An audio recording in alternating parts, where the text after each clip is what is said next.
Time value of money worksheet और cash flow worksheet हम लोगों ने स्टडी करी Texas instrument business application 2 plus calculator पर।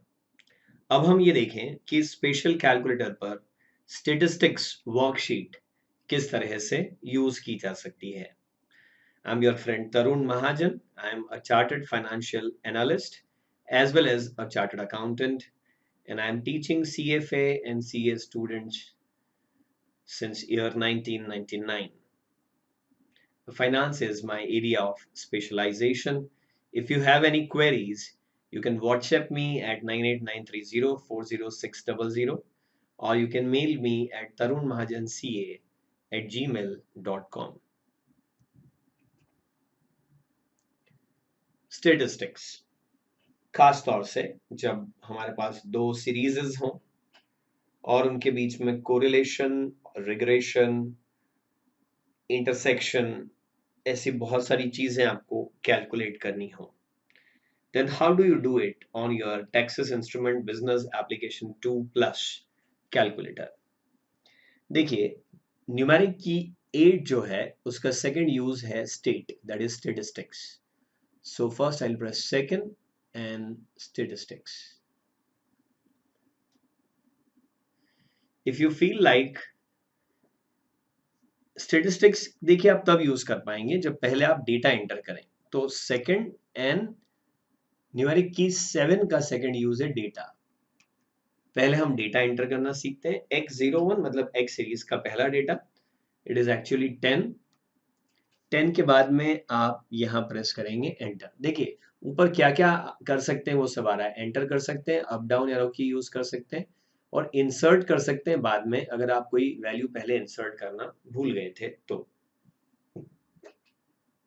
10 को मैंने कर दिया एंटर और फिर डाउन एरो की प्रेस की.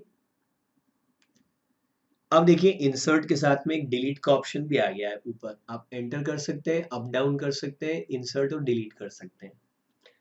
कैलकुलेटर की स्क्रीन में ऊपर की तरफ अक्सर ही वो सब बातें लिखी हुई आ जाती है जो उस स्क्रीन पर आप कर सकते हैं फर्दर.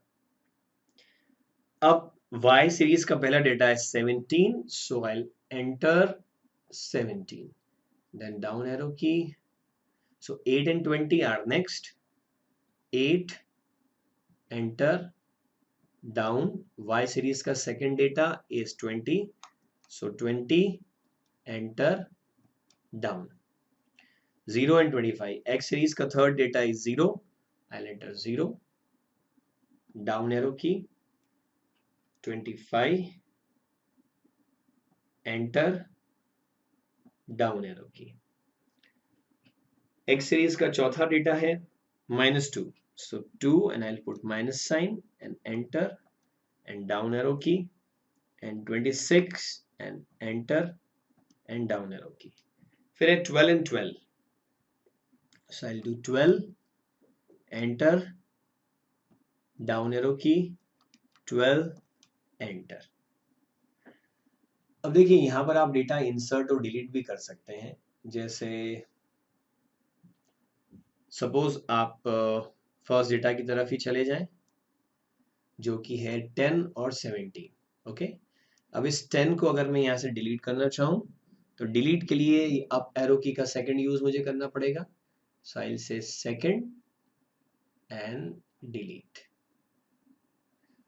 तो एक्स सीरीज का पहला डेटा अब 8 हो गया है और y सीरीज का पहला डेटा अब 20 हो गया है.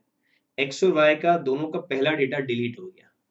So now this is 820, 025, -226, 1212. अब मैं अगर यहाँ पर डेटा इंसर्ट करना चाहूँ कुछ तो मैं सेकंड एंड देन इंसर्ट करके यहाँ पे 10 एंटर कर देता हूँ और y सीरीज के लिए 17 एंटर कर देता हूँ. और देखिए ये सीरीज वापस पहले की तरह से सारा डेटा -2, 26, 12, 12 सारा डेटा आ गया है. एक बार आप डेटा फीड कर लें उसके बाद में स्टेटिस्टिक्स फंक्शन यूज करेंगे, तो आई will say second and numeric की 8 का यूज, सेकंड यूज है स्टेटिस्टिक्स। अब यहाँ मुझे टाइप्स ऑफ रिग्रेशन की चॉइस मिलती है, या तो मैं लीनियर रिग्रेशन कैलकुलेट कर सकता हूँ, या लॉगरिथमिक रिग्रेशन का कैलकुलेशन हो सकता है, या एक्सपोनेंशियल रिग्रेशन हो सकता है, या पावर रिग्रेशन, या फिर वन वेरिएबल रिग्रेशन यहाँ पर हो सकता है। सो मुझे इसमें से कौन सा यूज करना है ये मुझे ही डिसाइड करना पड़ेगा। हमारे लिए CFL लेवल 1 का जहां तक सवाल है, तो उसमें linear regression itself is sufficient, लेकिन फिर भी इसको चेंज कैसे करना है मैं बताता हूँ। देखिए यहाँ ऊपर अगर आप देखेंगे तो यहाँ सेट लिखा हुआ आ रहा है, तो सेट के लिए तो ये वाली की है। सेकंड सेट, ये देखिए लॉगरिथम, नेचुरल लॉगरिथम में लॉगरिथमिक हो गया, ये एक्सपोनेंशियल हो गया, सेकंड सेट पावर में आ गया, सेकंड सेट वन वेरिएबल में आ गया, सेकंड सेट फिर से लीनियर आ गया। हमको जो काम करना है मोस्टली वो लीनियर करना है, इसलिए बाय डिफॉल्ट भी इसमें लीनियर आता है और हम उसको वैसा ही रहने देंगे। What next? तो देखिए ऊपर डाउन एरो की, अप एरो की लिखा है यहाँ पे, तो आप ऐसा कर सकते हैं। सबसे पहला, अब आपको कैलकुलेशन कुछ भी नहीं करना है, कैलकुलेटर सारी चीजें ऑटोमेटिकली देगा, आपको बस डाउन एरो की प्रेस करते जाना है। Number of observations, number of pairs of data जो आपने फीड किया है वो 5 है। फिर डाउन, एक्स सीरीज का मीन 5.6 है, एक्स सीरीज का सैंपल स्टैंडर्ड डेविएशन 6.22 है,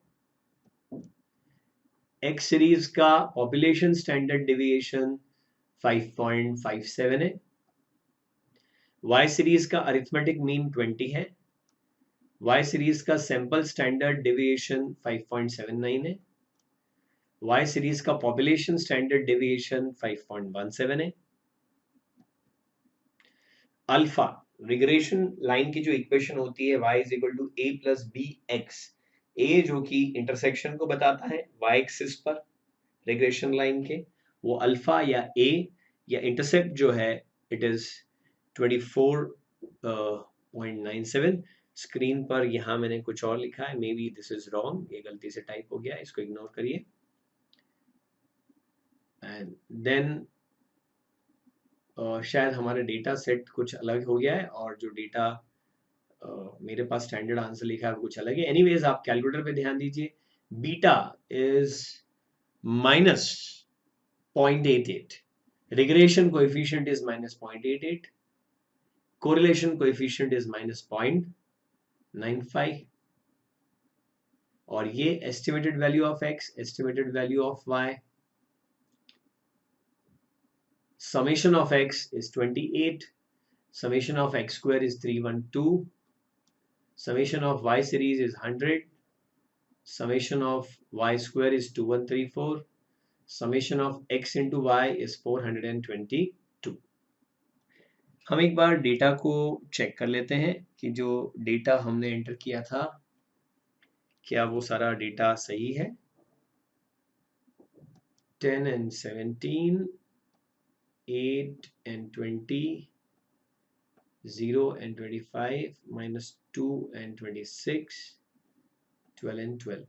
okay, in that case screen पर जो आंसर है वो गलत है हमारे पास, स्क्रीन के आंसर को हम अवॉइड करें। Second statistics, number of observation 5, x series का मीन, एक्स का सैंपल स्टैंडर्ड डिविएशन, एक्स का population standard deviation, down arrow की मैं प्रेस करता जा रहा हूँ। वाई सीरीज का मीन, वाई का सैंपल स्टैंडर्ड डिविएशन, वाई का पॉपुलेशन स्टैंडर्ड डिविएशन, अल्फा या intercept is 24.91, beta is, or slope of the regression line is -0.88, correlation coefficient is -0.95, estimated value of x और estimated value of y। देखिए अगर y की value पता हो तो x की वैल्यू निकाल सकते हैं, और x की वैल्यू पता हो तो y की निकाल सकते हैं। मान लो हम estimated value of y निकालना चाहते हैं, तो हम क्या करेंगे कि इसको पहले हम x की एक estimated वैल्यू रख देते हैं, x की एस्टिमेटेड वैल्यू है सपोज 10, उसको हमने कर दिया एंटर, और y की एस्टिमेटेड वैल्यू को हमने करा कंप्यूट। फिर से मैं रिपीट करता हूं, जैसे x की एस्टिमेटेड वैल्यू हमने रख दी 20 कि अगर x 20 है तो रिग्रेशन लाइन के हिसाब से y कंप्यूट कितना होना चाहिए, 7.19 होना चाहिए। और इसके बाद में summation x square, summation y square, summation x y etcetera, ये सारे स्टेटिस्टिकल कैलकुलेशंस यहां पर किए जा सकते हैं। I repeat, for all CFA level 1 videos, you can install my Android app FM by TM. It is available on Play Store. Here you can watch not only videos, but you can also ask doubts one to one directly with me.